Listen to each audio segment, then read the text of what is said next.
What's going on, y'all? This Cat Magnus, the propagandist. Today is Sunday, March 6th, and this is the Awakened Demagogue podcast.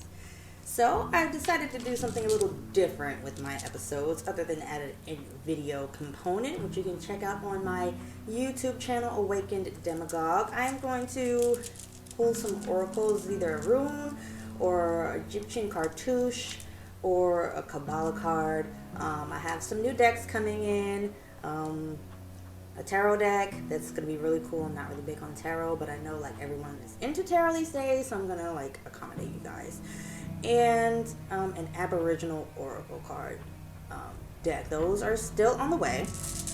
So today we're just going to pull a rune or two, see what the energy is while we align, and get ready for today's episode. Dropping runes, okay? We're jumping out.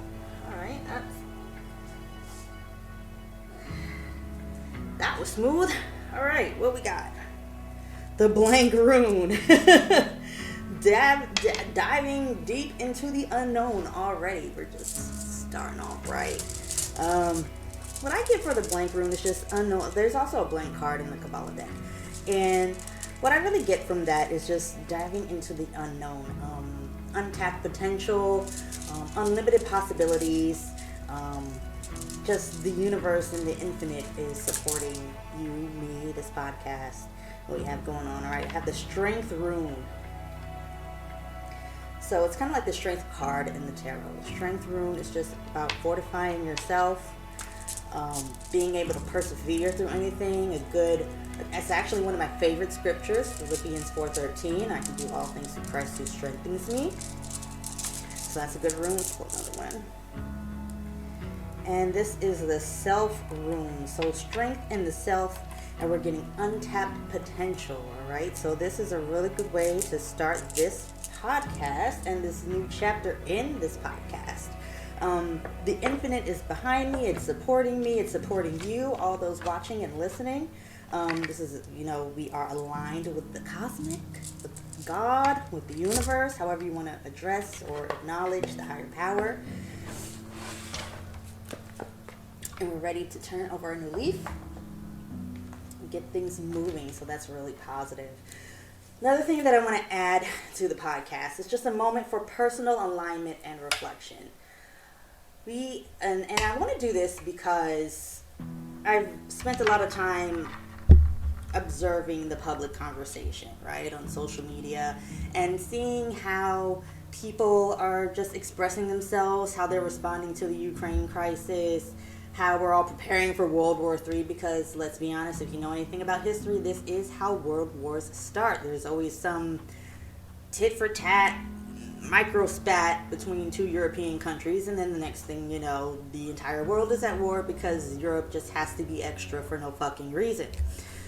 And for me, it's interesting to see how the public consciousness has shifted around this current crisis, how people are hyper aware. Like, everyone's at the point where it's like, enough is enough. We are tired of the war. We're tired of the conflict. We're tired of the oligarchs and the aristocrats and the elites going back and forth at each other for God knows what fucking reason, and dragging us all into it and killing us in droves in the millions. I mean, I just read today that Putin's regime has arrested 3,000 Russian protesters, anti-war protesters, and I'm like, this is really, this is giving Lenin, Stalin, this is giving Mao, right?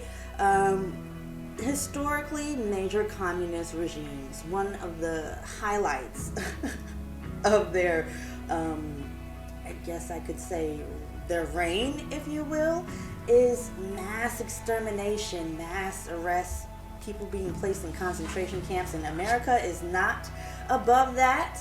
We have our history of locking up what we used to call the Japs or the Japanese in concentration camps. Every European governed or conquered or ruled country has its history with that, and of course China.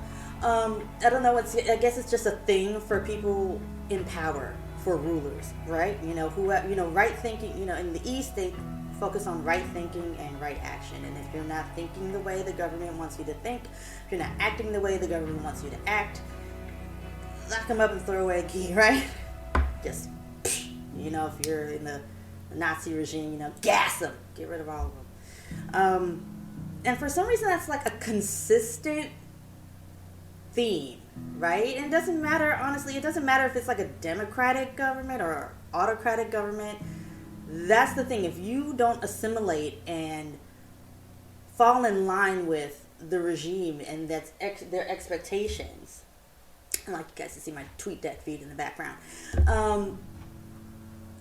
then there are severe consequences, right? Now, this goes back to the original law, the Code of Hammurabi. You know what I'm saying? We have to bring order out of chaos. So we have a set of laws that people need to abide by, and there are harsh and severe punishments if you step out of line. Now, the idea and the intent behind that is to actually just keep order, just try to keep away from this gross anarchy, because let's face it, we are mammals, we are animals, we may have the highest level of consciousness as far as self-awareness and ability to manipulate matter and tools, but we're still animals, right? And left to our own devices, there's going to be even more rape and murder and God knows what than what we even see today with governments and law enforcement and militaries and so on and so forth.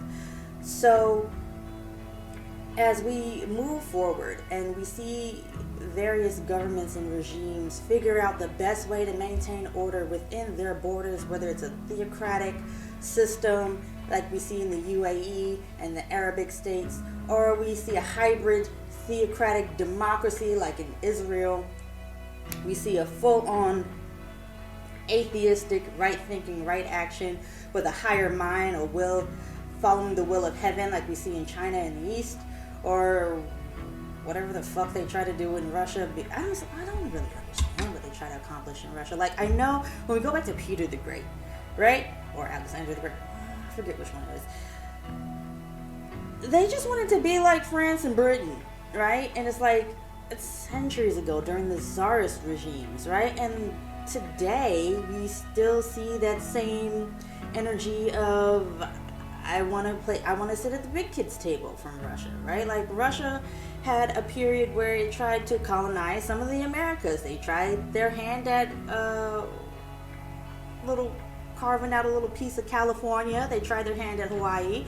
And unfortunately, while they were great at security, they weren't great at trade, right? So they never really carved out their little piece of America. If anything, America carved out their piece of Russia, and we now know that as Alaska. Purchased that, right? Because we're all about that money. We about to ban over here, okay, in the West Glory. But Russia has just been in this endless game of catch up, right? Like, and I don't mean catch up like tomato. I mean catch up, like catching up to the big dogs, right? They want to sit at the big kids table. They want to sit at the adults table. They want to, like, they have their seat at the UN Security Council because they have nuclear weapons, but they still want that actual piece of the pie, of the global pie. We have to understand that at one point, before liberation and the independence movements of various countries, Europe literally owned and colonized the entire planet. All but 6 countries, most of them in Southeast Asia, were conquered or has been conquered by some European country, and Russia just really wants its piece of the pie. And they had the USSR, and historically, I mean, Russia is actually an extension of Ukraine if you really think about it, because if we go back into history of the Kievan Rus, the Rus regime and that family, that was actually the beginning of Russia.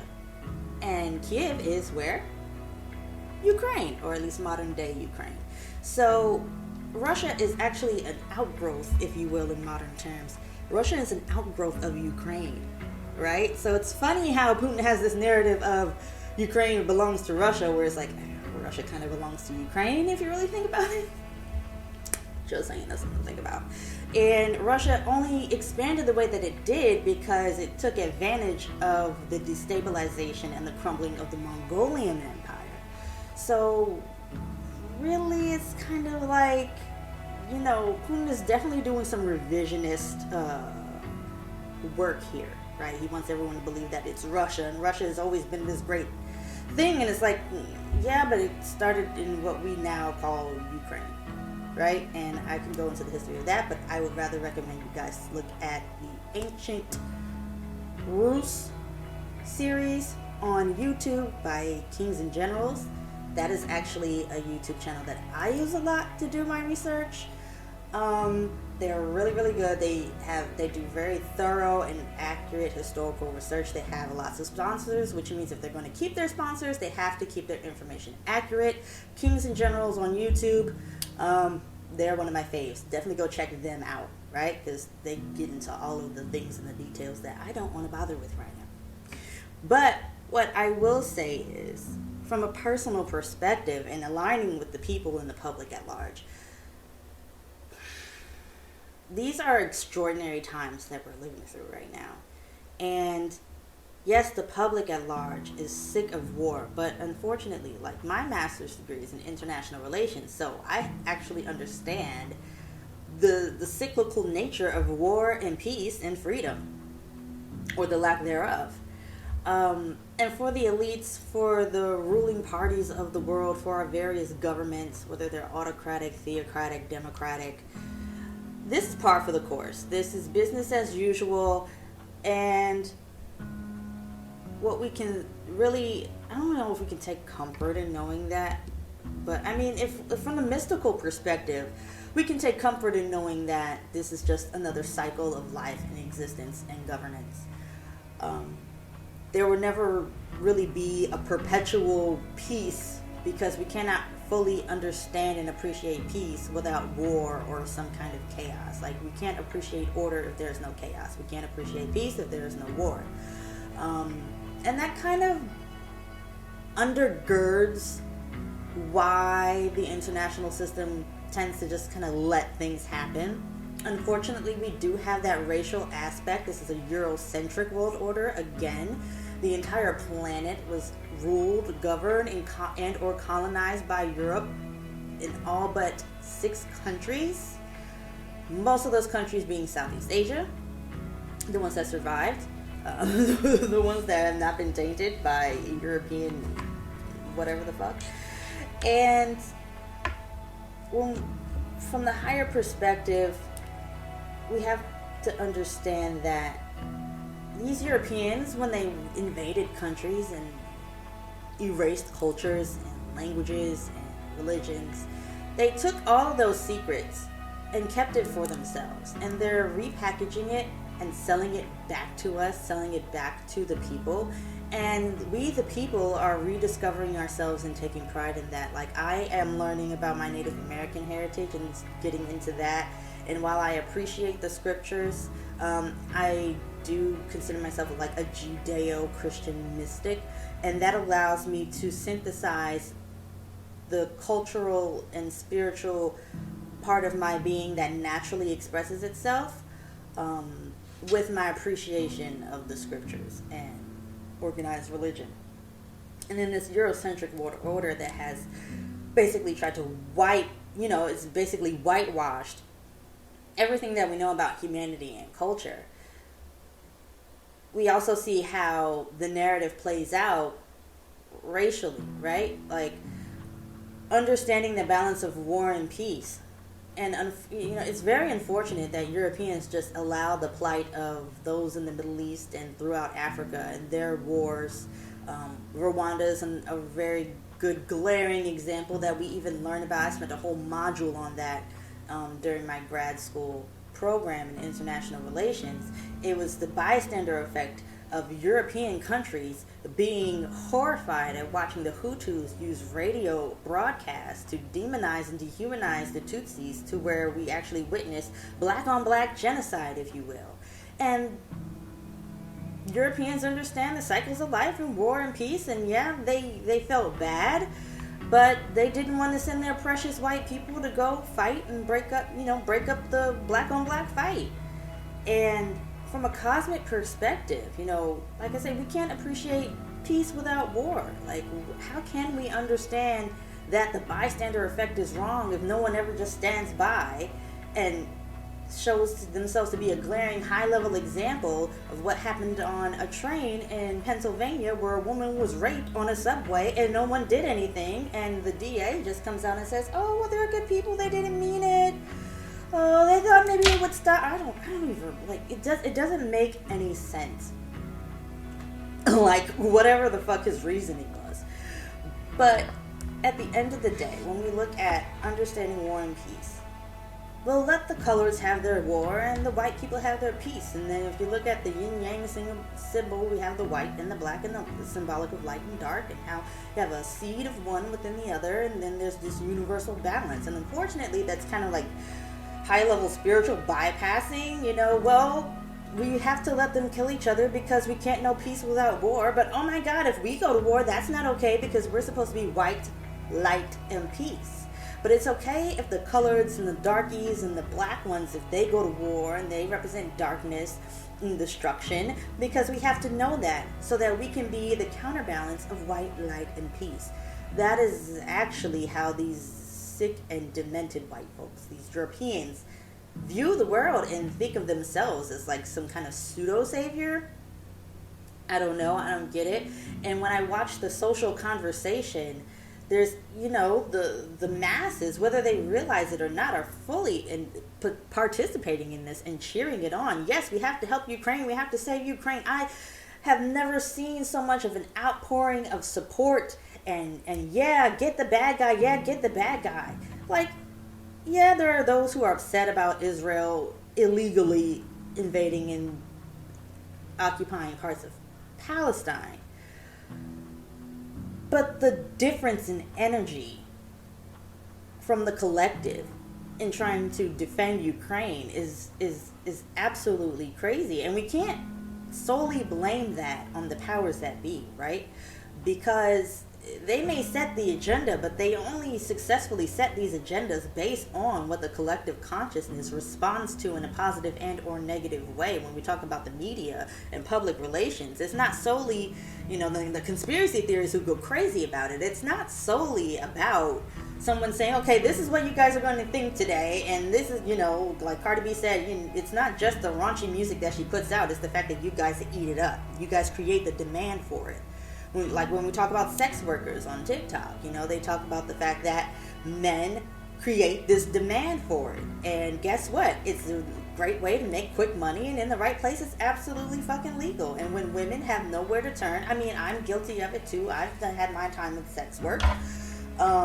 And just like any other stripper or escort or whatever, when times get hard while I'm changing my life, the first thing I think about is, what man can I sleep with or manipulate? How do I, it's really, or do I need to go to the strip club? Like, it's very hard to not try to be a supplier when you're in survival mode and there's a demand.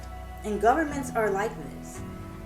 Media outlets, influencers, rappers, artists, we're all like this. We know there's a demand for a certain narrative. We know there's a demand for a certain kind of content.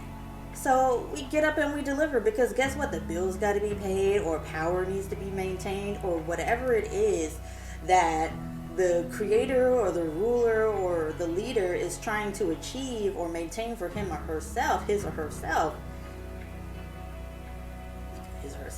Himself is not right. Him or herself. There's a demand, right? There's some demand for it, whether a content, a narrative.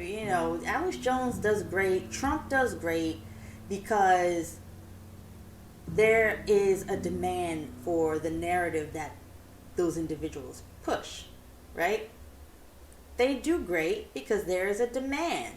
There are rabid racists out there. There are delusional conspiracy theorists out there that want to eat this content up. There are disgruntled veterans who only know combat and are barely fucking surviving in this delusion of a civilian world because that's all they know, and they need some kind of content to make them feel like they're still in the fight. So we have Trump, Alex Jones, David Icke, whoever else out there. Then we got the New Agers who are capitalizing on it, and preying on the traumas of the people.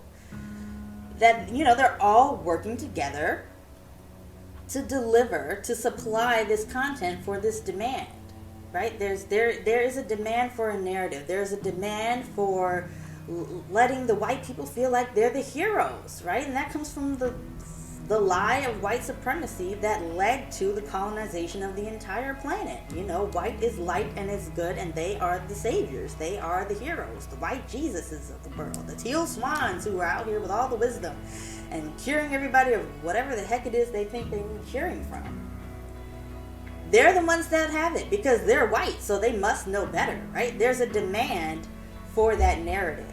So there are those characters, there's governments, these politicians that deliver, that supply these narratives, that supply these thought processes to satiate the needs of the people who are demanding, like, please tell me a fairy tale about someone looking like me being fucking amazing if they're not. And now we have black people, Native American and Hispanic, going out of their way to deliver those narratives, those hero story narratives, those, black girl magic narratives.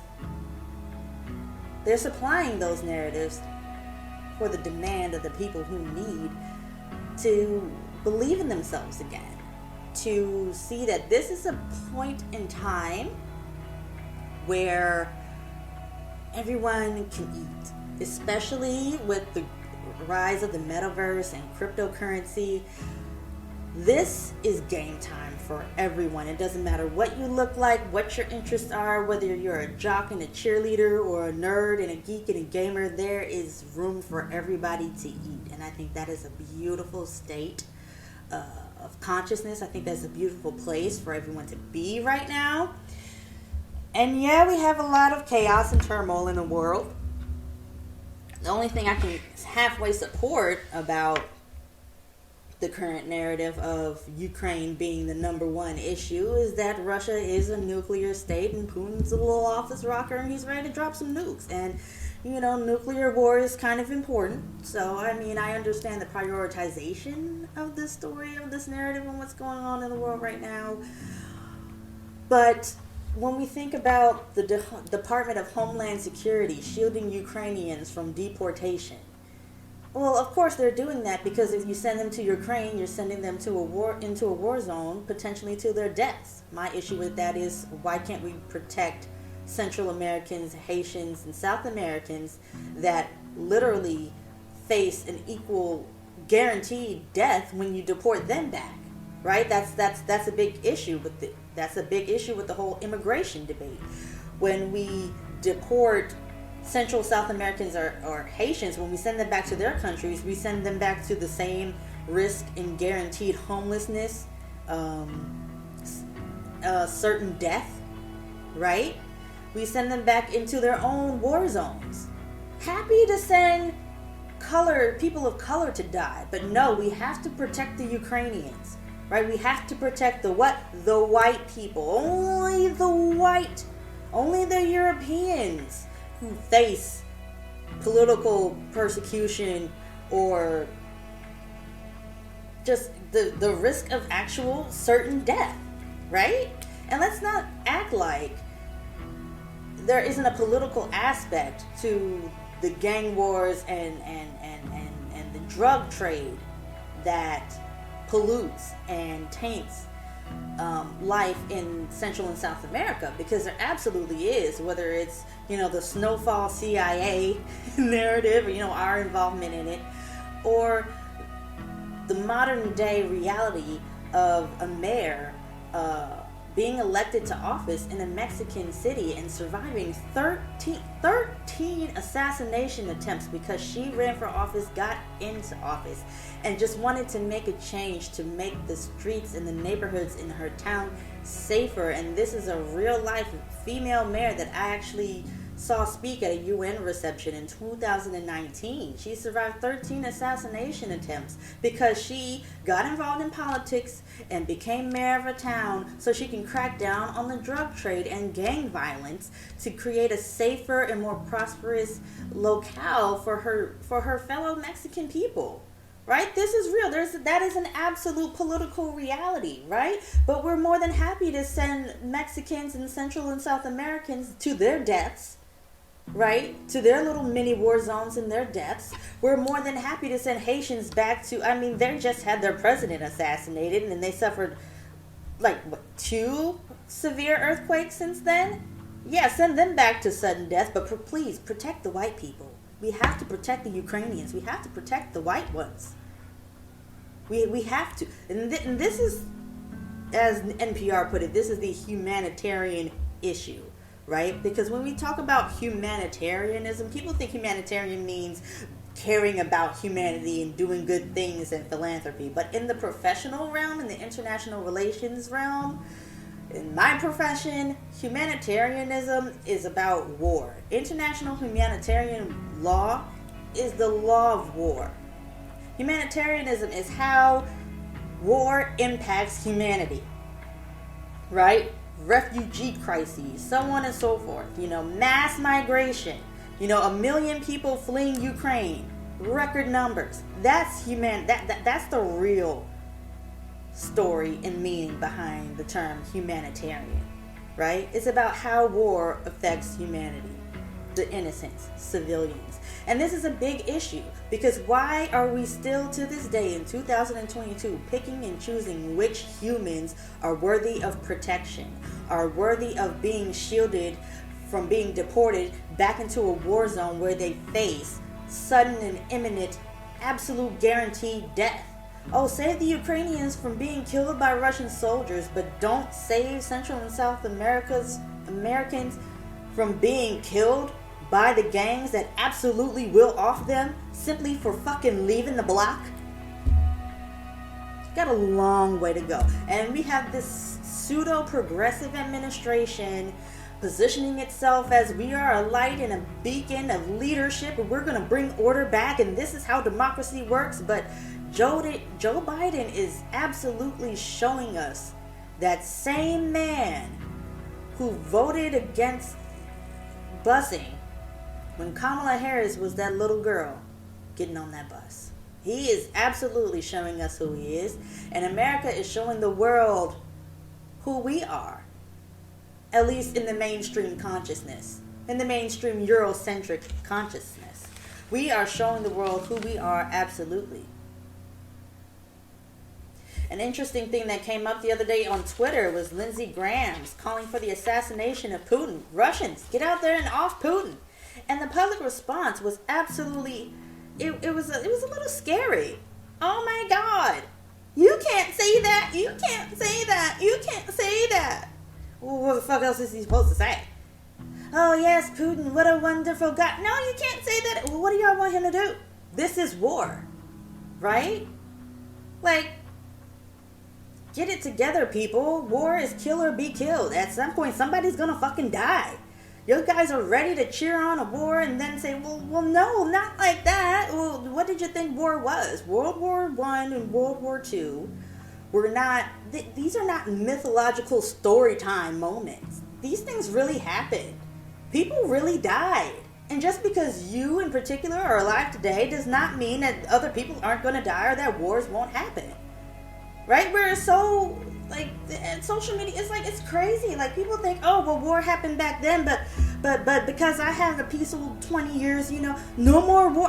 What do you mean? There's wars going on right now. America's been at war in Afghanistan and Iraq for 20 years. War is war. Because the news isn't hyping up what's going on in the Middle East the way it's hyping up what's going on in Ukraine. Suddenly war doesn't exist or something.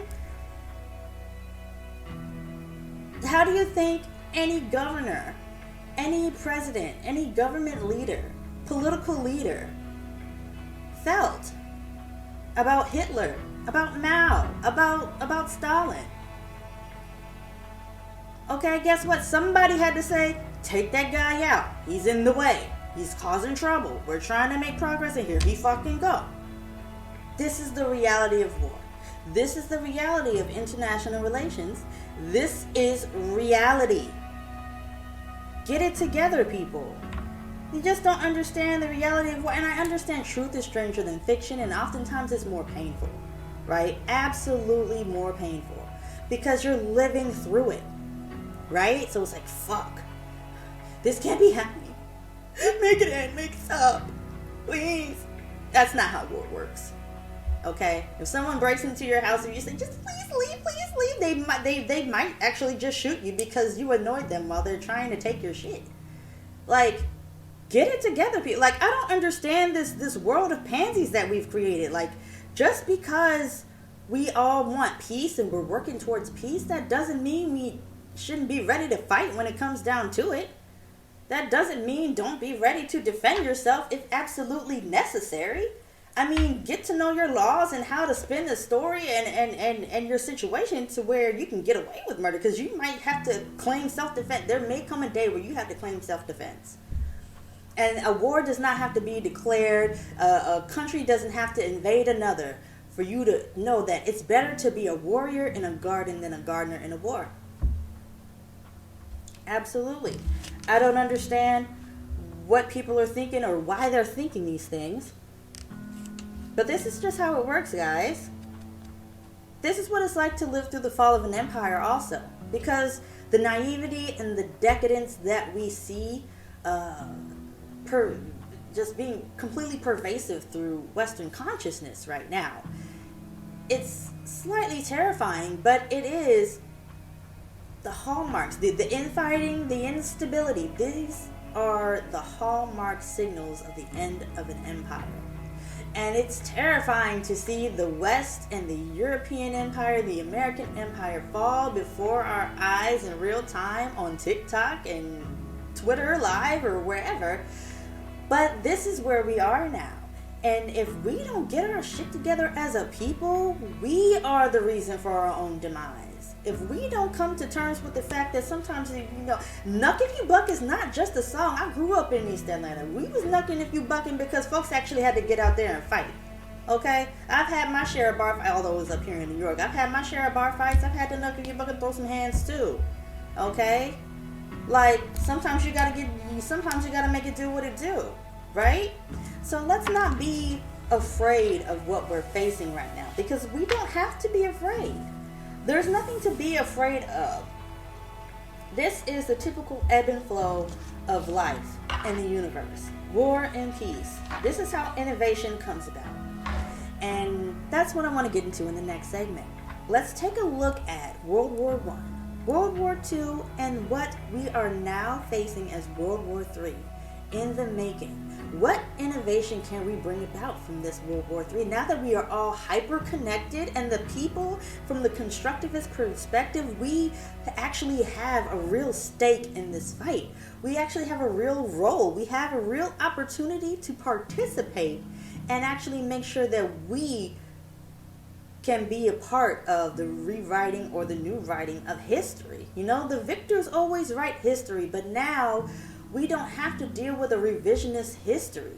We can actually make sure the truth is known. So let's take a look at these elements in the next segment. All right, guys?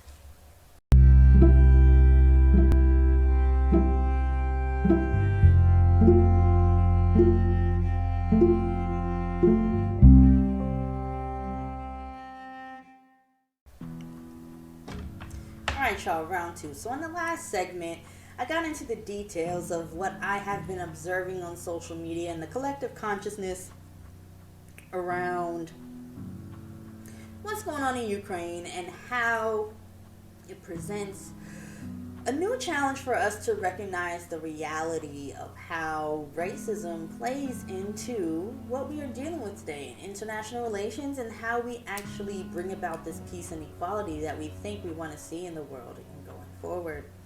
So in this segment, I want to get into a little bit of international relations theory and help you guys understand what we in the professional IR realm are thinking and what kind of innovation we can actually bring about in World War III. Again, there's an opportunity for us, we the people, the collective, not just here in America but around the world, to take this lead in the constructivist way. And in international relations theory, constructivism is literally a focus on the public or non-state actors participating in war and social movements, how social movements contribute to shifts in the geopolitical framework, and how the public at large contributes to global governance as a whole. When we look at liberalism, Biden and the left, that's what they focus on. The success of institutions, the United Nations, BRICS, the African Union, the European Union. How these institutions can help us maintain peace, facilitate war, and try to not have everyone get nuked. Realism believes that states are unitary actors, as in the United States, Russia, Ukraine, China, South America are all their own self-aware and self-conscious entities that are power hungry at all times, and there's always going to be this competition or the striving for power, for conquest. What's going on in Ukraine is very much a realist event. Putin wants power, he wants conquest, he wants Russian glory. So what he does is boom, invade, right? This is a very realist event, and sanctions are a liberal response. And what we see in social media and the public consciousness is the constructivist participation of the public at large to either wage war in a comprehensive and totalitarian way, not so much as in totalitarian governments, but I'm using this term as in total, complete, and comprehensive. A total and complete way to just finally either end it or bring it forward, or whatever it is the public is trying to do. I don't know. We need a few more leaders and influencers to kind of bring that together. But that's a different podcast. So today I want to look at the utopian opportunity that we face now with the Ukrainian situation and what is gearing up to be World War III. Again, world wars are not automatically declared on day one. It usually takes a few years of a minor conflict or local conflict somewhere in Europe, and then countries start asking for help from other countries, and then it escalates and it grows until all the countries are at war, busting guns, dropping bombs, and if Japan wants to feel froggy again, they could probably get nuked again. But since that happened in World War II, they can't even have a military because it's like, what, we don't want to do this again. Okay, so let's give it a little rundown. World War I, right? Now we have to let's just start here, right? The international system as we know it is an outgrowth of the idealism of United U.S. presidents, right? The United Nations itself, the public for some reason thinks it's like it's its own global independent entity based in Europe. Well, I don't know where y'all got that from. The United Nations and the international order as we know it today is an outgrowth of the idealism of U.S. presidents. America literally runs and governs the world, hence the title of hegemon being held by us. The actual proper UN headquarters is not in Geneva. It is in New York City. Okay? World War I. That was a shit show. Woodrow Wilson came up with his 14-point plan for peace, and those points included open diplomacy, freedom of the seas, removal of economic barriers, reduction of armaments, adjustment of colonial claims, a preservation of Belgian sovereignty, restoration of French territory, I got that then, redrawing of the Italian frontier, a division of Austria-Hungary, a redrawing of the Balkan barriers or borders, what we're seeing being reworked out today, limits on Turkey, as in the end of the Ottoman Empire and making sure they don't start their shit again, an establishment of an independent Poland, hey guys, and the creation of an association of nations. Now, in Woodrow Wilson's time, that was known as the League of Nations. However, because nobody wanted to play nice, nobody wanted to contractually agree to not bomb each other or fuck each other up or invade each other, nobody wanted to be held accountable, right? Europe didn't want to grow up, right? So they said, nah, this sounds good, but nah, hard pass, right? So World War II, enter Hitler, and just, I think Hitler is fascinating because Hitler was really just a disgruntled World War I veteran who was hurt and distraught over watching his country be stripped of everything that it had to be proud of, be carved up by Britain, France, and the other great powers, and Germany actually had to foot the bill to pay back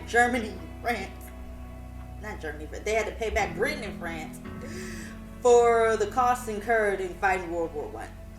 Germany got it bad at the end of World War I. Okay, that shit was like, damn. So Hitler was a little salty about that, and then he was the typical, the poor kid who wasn't really the most popular. So he probably joined the military to make himself a star. They suffered an ignominious loss. Then after that, he thought he would get into art. He was a failed artist. Nobody bought his art. He blamed his mom and his parents. He said, man, fuck this shit. Got into the occult world. Yes, he was a Rosicrucian. That was a fun discussion that I experienced in the lodge. Watching Fridays go back, was Hitler a Rosicrucian? And then later, and the person, the grand counselor, facilitating the discussion, gave the father such a look like, why the fuck would you even say that? Because it's true. Hitler was a Rosicrucian. He also got into the Thule Society. He was deep into occultism. He learned about the ancient Atlanteans and the extraterrestrial beings who were known for their blonde hairs and blue eyes, and for some reason he thought that meant the Aryan race, but the actual Aryan race are the Indo-Europeans who did have light-colored eyes and they were of fairer skin, but the Telosians, the Atlanteans, the people that may or may not be from the hollow earth that had the blonde hair and the blue eyes, that's who he decided were the proper Aryan people, although they're not even entirely like our version of human. That's another podcast. And he said, you know what? Well, those are the chosen people. Those are the only people worth living. Kill everybody else. Now, mind you, Hitler didn't have blonde hair or blue eyes, but it was his mission to cleanse the earth. Gotta love that. I just think that's a fascinating story. Anyway, so, that was going on. Russia was in trouble. Interesting tidbit. You want to know why no one has actually conquered Russia? Now, we see this whole Ukraine thing. There's a dog around here making noise, so if you hear that, whatever. I record this at home. But if you want to know why it's so interesting that for all that Russia can't accomplish, no one can really take Russia, it is because of the weather and terrain in Russia, okay? It's not so much that Russia has a stellar military. It's not like they're great war fighters as we see in Ukraine. They are, as usual, in typical quintessential Russian fashion, sloppy as fuck, not very coordinated, not very talented. They just have really cool toys. And the reason why Hitler or anybody, or even Napoleon couldn't take Russia wasn't because Russians are great war fighters. It's because nobody can handle the weather and the terrain in fucking Russia. Okay? So shout out to Russia for being in the middle of fucking nowhere in the goddamn, the most, what do I want to say? They endured the most severe cold weather in mountainous areas on the planet. Kudos to y'all. Your mountains save you every time. I think that's a fascinating tidbit. Okay, and then enter Japan, wanting to feel froggy. All right, they want a little piece of the action. Drop something on little Pearl Harbor. U.S. said, nah, bro, that's not how that works. And all this shit. And everybody, we're tired of fighting everybody's fucking wars. Leave us alone. What came out of that? The United Nations. FDR, Frederick Roosevelt, said, let's give it a go. Let's give Woodrow Wilson's idea another go, because y'all are doing too much over there, right? And we don't want parts. And since the whole of Europe was literally destroyed in World War II, they were like, maybe we should try this whole peace thing out. What was that? Y'all was talking this association, this league or whatever. Maybe we should be united, because we want to be like the United States. Anyway, maybe we should be a United Nations, because they got a little ugly. My bad. We should have listened to y'all the first time.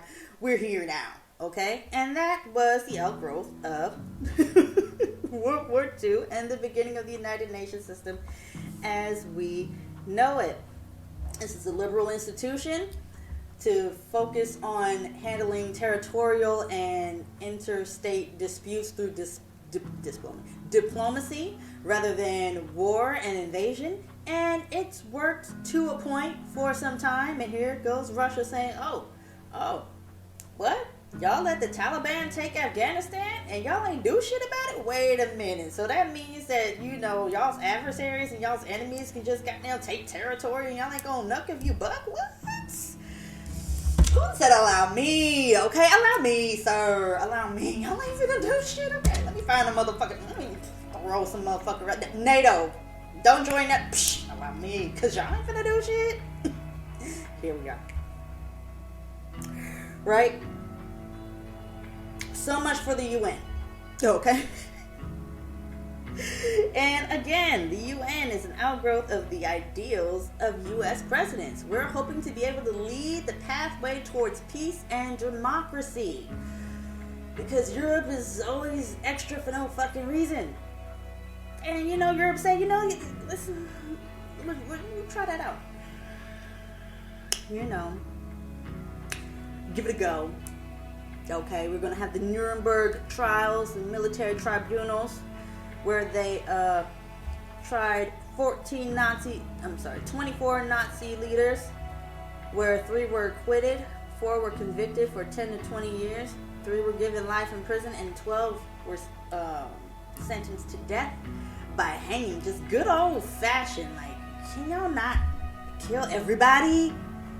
Can we not do that, please? Thanks. Okay. The interesting thing about international law and the International Court of Justice, we have the ICC doing its thing right now, launching an investigation into Putin for war crimes. Now, the beautiful justice that we perceive from the Nuremberg trials, that doesn't really exist as a standard today. That was a unique moment in time because, wow, Nazis were really fucking bad, and we just had to do something about that.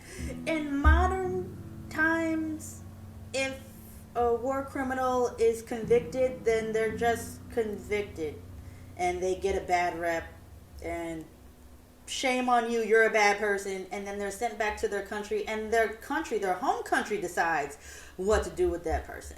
And if that home country already has a corrupt government, more than likely nothing will happen to said war criminal other than being known as a war criminal. And this is why it's important to recognize that Lindsey Graham may have been tweeting what everybody was thinking about doing to Putin, but we have to understand that if Putin is actually convicted of war crimes, nothing's going to happen to him but being sent back to Russia, and maybe they'll do something about it, maybe they won't, but it's up to Russia. And if the only ones truly against Putin are the civilians who are being arrested and locked up by the thousands, and as history dictates, it will soon be by the millions, then Putin will just be a pariah, and he's going to continue with business as usual. It's going to be the same purely symbolic shit that our idealist presidents in the United States orchestrated out of World War I and World War II.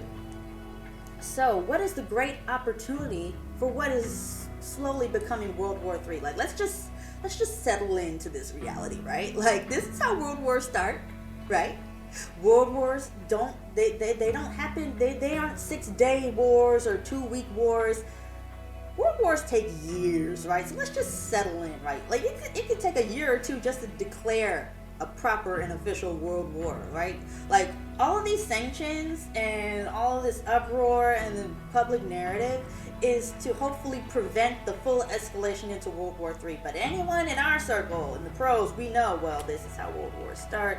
Let's just do what we can to prevent this from getting there, but also settle into the fact that this is where we're going and the opportunities that lay before us with this new shit show. Yeah. So, G.H.W. Bush, the senior, okay?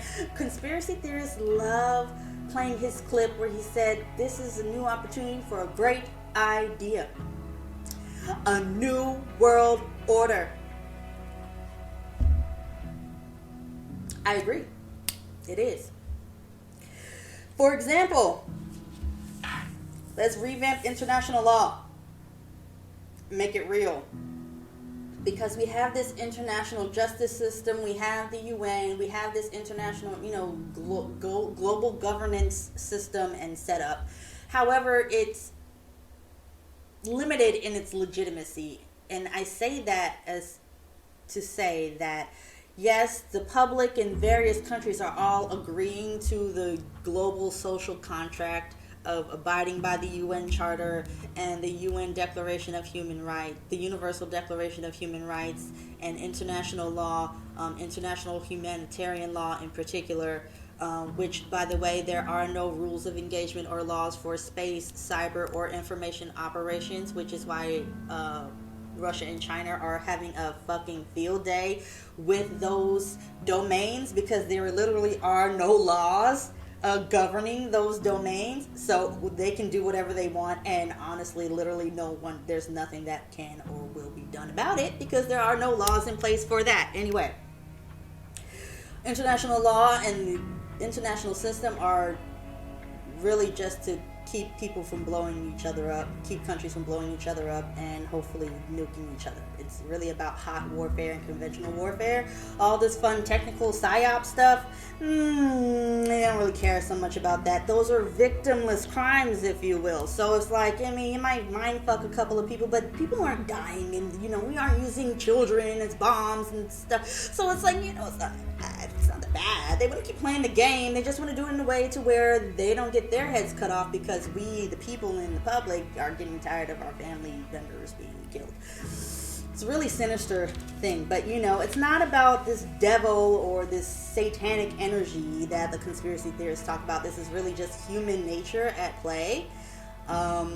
This is just the failings, the vicissitudes of life, and the vices of human nature. Like, it's just the dark side of human nature. So when we look at the international justice system, what we can really see come out of this coming, hopefully last global conflict, is a real codification of international law and an establishment of an international prison. Like, can we resurrect G-Bay? You know what I mean? And actually have it for terrorists and war criminals. Because guess what? Unless they can be sent, like, how many people don't rob? Like, I know I'm a person where I have a temper of 0 to death very quickly, right? Have you guys seen that TikTok? If you haven't, scroll, you'll find it. And the reason that I don't go around putting people in the dirt is because I don't want to go to prison, right? I like my freedom, right? There's nothing to stop war criminals if they know that they're going to be able to maintain their freedom. Yeah, they may get a bad rep, but who really gives a shit about that, right? Those are words. Those are purely symbolic platitudes to satiate the public so that they don't get rowdy and overtake governments and assassinate people in Nicholas III style. So, Bolsheviks, yeah, we don't want that. So, I would like to see come out of this a revamping of G-Bay. Right? Like, I used to dream of an international criminal prison in somewhere in Siberia, but it's like, that's probably not very strategic at this point. I would say put it in Antarctica, but why would we give war criminals access to the most valuable potential for human discovery and advancement in the history of modern humanity? No. So let's send them to G-Bay or like some other, like, is there some like random island off the coast of Australia which was originally a British penal colony? Can we like revamp that, but not allow them to like get out and create their own governments and their own like savage ass country? Like, is there a way that we can really create an actual international justice system? Because the International Criminal Court, International Court of Justice, these are great institutions, and they let the public feel better about these guys in power that commit genocide and God knows what else. But if we're actually going to work towards peace, we need to make the system real. right? There need to be real consequences for those in power. The thing is, the United Nations and the international system is completely voluntary, and who the fuck is going to sign up to be put in the worst prison ever because they decided to, take some territory and kill some folks? Like, who's going to sign up for that? Nobody. But this is the constructivist opportunity, right? We, the people, can use social media, can use our First Amendment, can use protests, can use the bravery of the Russian anti-war protesters to our advantage and say, we absolutely need a system of actual justice and punishment, because we are sick and tired of these wars. We're sick and tired of being exploited. We are sick and tired of being sick and tired. And if you're going to have this international system, if you're going to have this global government, then do it in a way to where you stop protecting yourselves, maybe a little bit here or there, and actually hold yourselves as people in power accountable to the global body politic that you guys govern. Build a prison and throw the war criminals in there. Not just the demonized people of color that the Europeans don't like, but the Putins as well. You know what I mean? Do we always have to take them out, or can we just get them, and lock them away and throw away the key? I would like to see that. I think that's very necessary, because without that, the international system continues to be a joke. And that is what Putin is showing right now, that the international system is a fucking joke. It's purely symbolic, it's all rhetoric, and no one at the highest levels of the global body politic, at the highest levels of society, no one's gonna fucking do anything, because it's all an agreement to put on a show to pacify the masses. And this is not a conspiracy theory. I have a master's degree in this. It is the truth is terrifying. Like, the truth actually gives Alex Jones and co. a run for their fucking money. Okay? The truth is absolutely horrific, but it's not about this spiritual war. Well, it is a spiritual war and stuff, but it's really about human nature at the highest levels of society. Ephesians 6:12, for we wrestle not against flesh and blood, but against powers, principalities, and spiritual wickedness in high places. This isn't about some external Lucifer or Satan. This is about the human soul, human consciousness, and people making conscious choices to be fucking assholes and not be held accountable. This is what it's about. Innovation is to bring, the innovation that could come out of World War III is about bringing actual peace. You know what I'm saying? We have cryptocurrencies coming into the fore now. This new metaverse, and I mean, video games kind of make me nauseous now. Like, I can't just sit here. Like, I was in the Somnium space the other day with a friend, and we were looking at the art exhibits, and arts and the spoils of war. That's definitely my thing. It's a bit much for me. I don't know if I really want to be fully immersed in a VR world, but I do love what is coming out of it, and I like the fact that cryptocurrencies and NFTs and this digital world and the metaverse are actually kind of taking center stage now. And we're seeing real innovation for how we do business and how we interact with each other. And it's actually be given legitimacy, right? Ukraine is raising billions of dollars in cryptocurrency. So when we talk about the Great Reset, does it really have to be this scary thing that the conspiracy community talks about? Oh my gosh, it's going to be a cashless society and they're going to own us and everything. Like, first of all, stop thinking that you have privacy, okay? I did a temporary work assignment at an outlet mall, Woodbury Commons, over the holidays, and I was working with a Chinese sales associate. I was a supervisor, and she was talking about how she uses WeChat to talk to some people in China, but she doesn't really rely on it because there's no privacy. And I put her on game like, well, you don't have any privacy here either. It's just that we don't bother you. That's the only difference between America and China. Don't think you have privacy anywhere. The difference is America is not going to bother you unless you're bothering America. China is going to bother you because that's what authoritarian and totalitarian regimes do. They are going to bother you to make sure they absolutely control you, everything you think, say, do, whatever. That's how that works. Just throwing that out there. So yeah, social networks changing the face of reporting. I've seen a lot of Ukrainians, whether they are immigrants here in America or they're just actually on the ground there in Ukraine. We're democratizing the news, right? People are actually keeping up with authoritative news sources, sharing their experiences, sharing the stories from their families and friends actually there on the ground. We don't have to rely on the mainstream media and the spin and the narrative that I am guilty of working in, because that's literally what I do as a professional. But we don't have to rely on the alphabet channels, right? We don't have to rely on what Professor Griff calls the alphabet boys. We're actually taking truth and narrative for ourselves as a people, and I absolutely love that. And this is the constructivist opportunity. This is the opportunity for the masses to fully participate in what is going on right now. And I know there are a lot of people who don't want to participate. They don't want to know what's going on. They want to turn the TV off. My mom was guilty of that. I think this stuff's fascinating. She always says she lived through Vietnam and Jim Crow. She didn't want to think about all that, and I get it because it's very traumatizing to live through it. But we have one hell of an opportunity right now as a people to change the game, right? We can actually collectively put so much pressure on our overlords, on our governors, on our governments, and say, this is what we want going forward. If you want our cooperation, understand that we have hacktivist groups that can take you down.